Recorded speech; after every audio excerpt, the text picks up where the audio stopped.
Here it is, the second or third weekend of February. It's the 16th to be exact. Valentine's Day was a couple days ago. And I was racking my brain. Today being a Saturday, it's a perfect day for a detour. I don't have to work, so I got all day, all night to do what I want to do to bring you the best content that I can provide.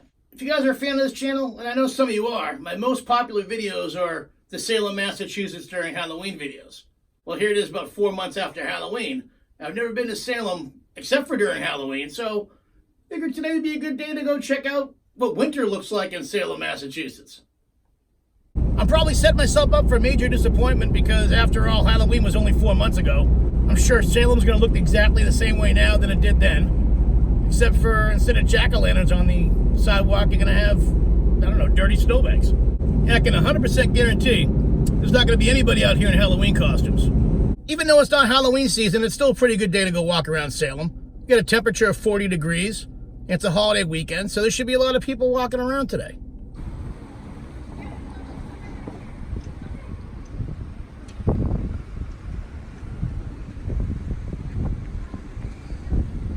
As I do in most of my videos, I gotta start this detour off with a nice cold beer. Well, one of the first things I noticed as I descend upon the cobblestones of downtown Salem, instead of the noise of Halloween goers, well, you're hearing the noise of construction workers. Yeah, for the most part, these streets are pretty much dead. A few months ago, you would have seen mounds of candy corn out here. Today, you're seeing mounds of dirty snow. I mean, don't get me wrong, there are still people out here out and about, but just not the same amount of people you would see here during any night during October.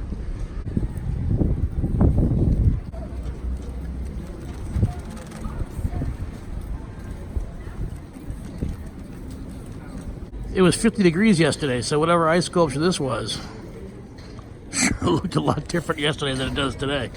I have no clue what this ice sculpture used to be either. To me, maybe a dragon? I'm gonna guess this was Elsa from Frozen, right here next to Samantha from Bewitched. I mean, what's the odds of meeting Elsa from Frozen and Samantha from Bewitched all on the same day? Any time of year, if you're in Salem, you don't stop without saying hello to Samantha. She might even twitch her nose for you. Oh, I see. Okay. Next to each ice sculpture, there's a there's a sign saying what it was. So this was a snowflake up until yesterday when it was 50 degrees. And this was clearly Hellboy from the famous comic book and the movie Hellboy, right? Uncanny resemblance. And this is clearly a picture frame. This ice sculpture is supposed to represent Valvoline oil change, which proves the point that oil and water don't mix. I have no clue what this ice sculpture is supposed to be. Maybe Guns N' Roses? I have come across one ice sculpture which I can clearly tell what that is. Even though it's 40 degrees, there's still people, fans of Salem, walking around taking photos of all these historical buildings here in the city. One of the judges that was responsible for sending 19 witches to their death back in 1692 was Jonathan Corwin. He resided in this house. The Corwin House, or the Witch House, is the oldest standing building in Salem that was around back in 1692 during the Salem witch trials. And during Halloween time, there's a whole bunch of pumpkins that are lining this walkway all the way up to this front porch. But today in February, we got Olaf out here in front of the witch house. I'm Olaf, and I like warm hugs. And speaking of those witch trials of 1692, this is the Salem Witch Museum. And once you enter inside this building, you sit through like, I don't know, a half an hour presentation, basically showing you the history of the Salem witch trials. It's all predicted with animatronics, kind of like at Disney World, except instead of Pirates of the Caribbean, this is the Salem witch trials. I would say this is the perfect time of year to come to the Salem Witch Museum, because if you come in October like everybody else does, you're going to be waiting in a long line all the way down this hallway. Hallway? Alleyway. Sidewalk? That's what I meant. It is important to tell you that you can't take any photo or video inside this place. That's why I've never documented the inside of this place as many times as I've been out to Salem. As I have documented in past detours, this is Roger Conant, the first settler of Salem, Massachusetts. And right across the street from the Roger Conant statue and the Salem Witch Museum is Salem Common. And during October, any night, you're gonna find food trucks out here and live music, entertainment. I think they even have some carnival rides. Maybe it's across the street. I do know that I had a wicked big pretzel and some really good popcorn out here last year. And right over there in that gazebo, they usually have a Beatles tribute band playing.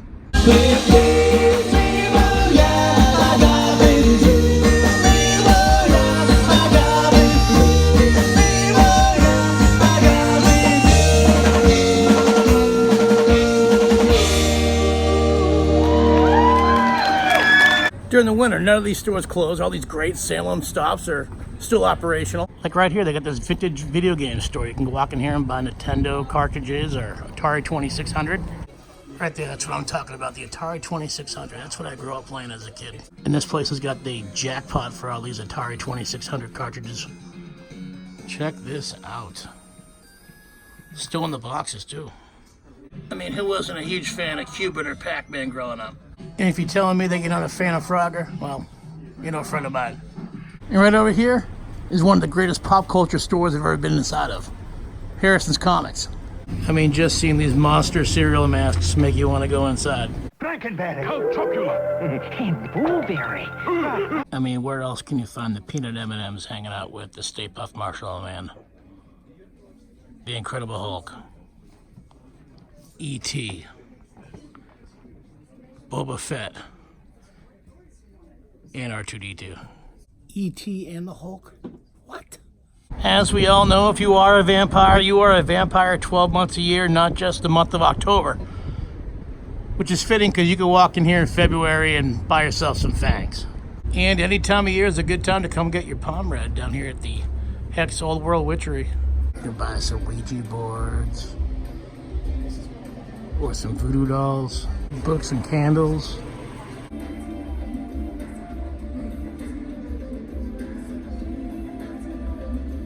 You can get tiny witch brooms, and of course you can buy some potions. The 4th of July is still about 5 months away, but the city of Salem is sure showing its Independence Day spirit early. If you keep your eyes open, you can find a bunch of horror-related Easter eggs as you pass by the windows of all these little places in Salem. Especially if you walk down these little scary alleyways. You guys know from my previous Salem videos, I don't stop into Salem without stopping into Rockefeller's. Cheers. As Abba plays in the background, I think it's time to head out and continue our tour around Salem. Well, it looks like in the last 20 minutes I also lost her head. I wonder if it was witchcraft related. All my trips here to Salem, I've never noticed the little library. You actually walk up and you can put a book in there and you can take a book. It's a library. I've never been too much of a reader though. Another stop I make every single time I come to Salem is the old Main Street pub, which is right next door to Salem's oldest witch shop, Crow Haven.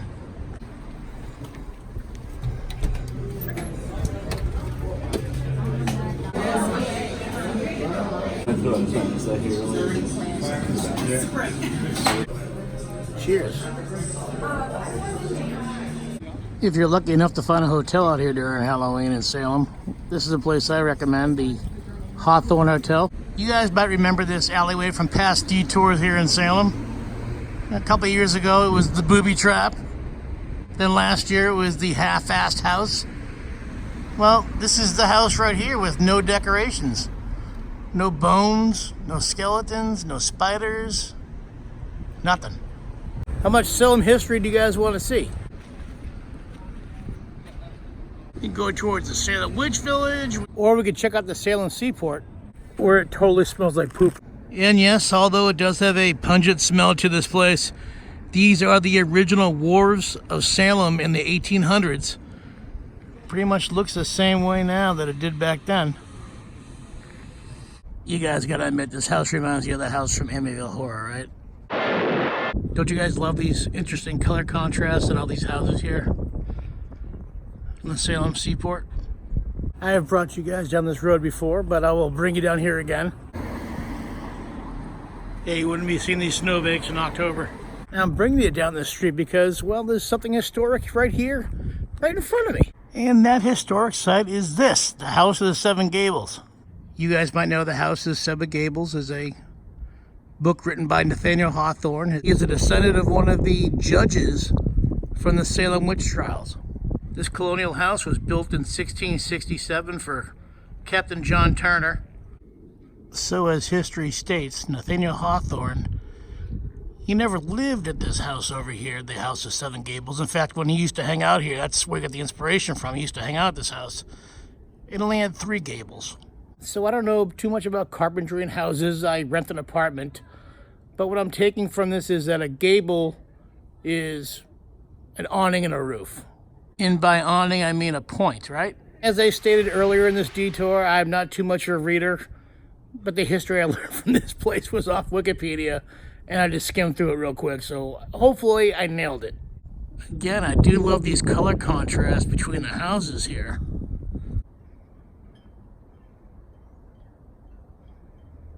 Number 37. I see you with a Christmas wreath still hanging there. Almost 2 months after Christmas. Every year at Halloween they have some awesome Halloween decorations out in this very alley. They still have the blue dinosaur, but it looks like they got their Christmas stuff still up.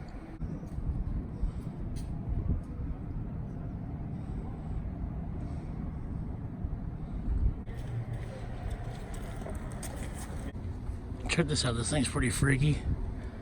It's a coffin with some black roses. Left for Elizabeth Howe. She was hung July 19th, 1692. I wonder if her body's right out here.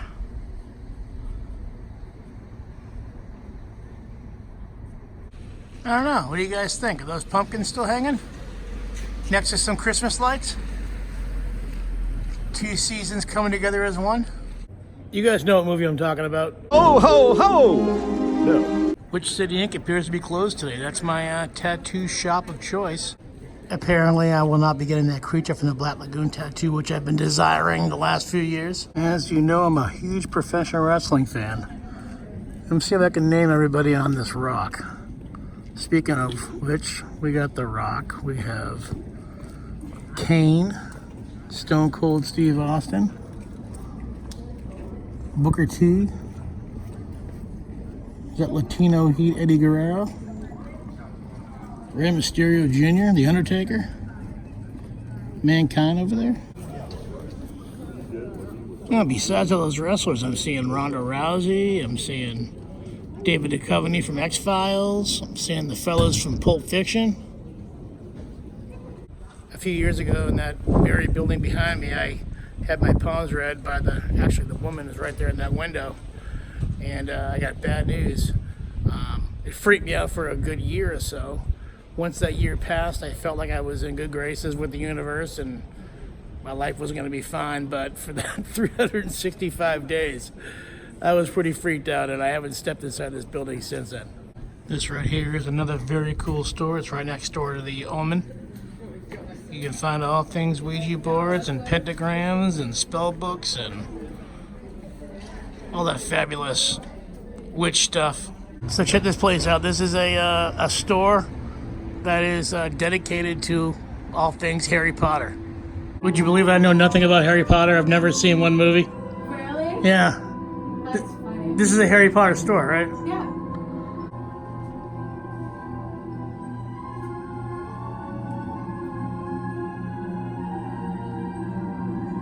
And this place right next door sells nothing but Harry Potter wands.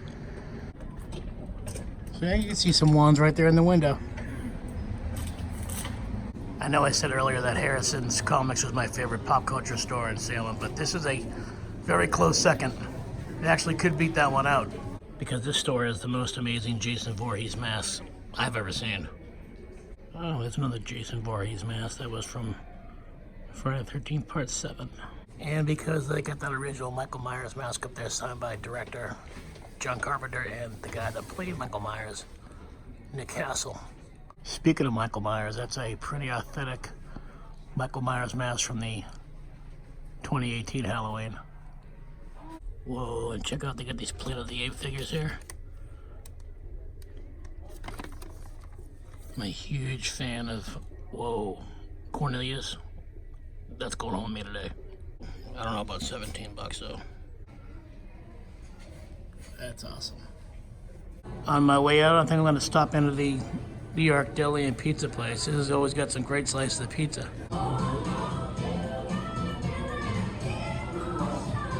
Figured I'll give you a little nighttime view of the Salem Museum here at night.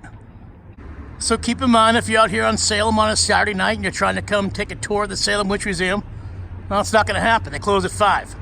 So make sure you plan accordingly. Yeah, it's 6:30 p.m. right now, and this is what downtown Salem looks like at 6 p.m. on a Saturday night in February. Well, that's pretty much it for tonight from here from Salem, Massachusetts during the wintertime. All the stores are starting to close. The streets are pretty much vacant right now, so it's perfect opportunity for me to say goodnight, I guess. Well, that's it for today's detour. I would say that's another successful trip around Salem. You guys know what to do next. If you like this video, give it a big thumbs up. Leave a comment. I always answer all the comments. Don't forget to subscribe to Detours by clicking that subscribe button. And while you're clicking away on stuff, click on that little bell icon. It's a small bell. It gives you instant notification every single time I upload a brand new video. You can be the first one to see it. Don't forget to check me out on social media. I'm on Instagram at Derek Millen, DerekMillen. On Instagram, I post pictures where I'm currently filming a detour. You're going to see where I am about 2 or 3 days before I post that video up on YouTube. Share this video with your friends. I don't care what you do with it. And as always, I'll catch you on the next detour.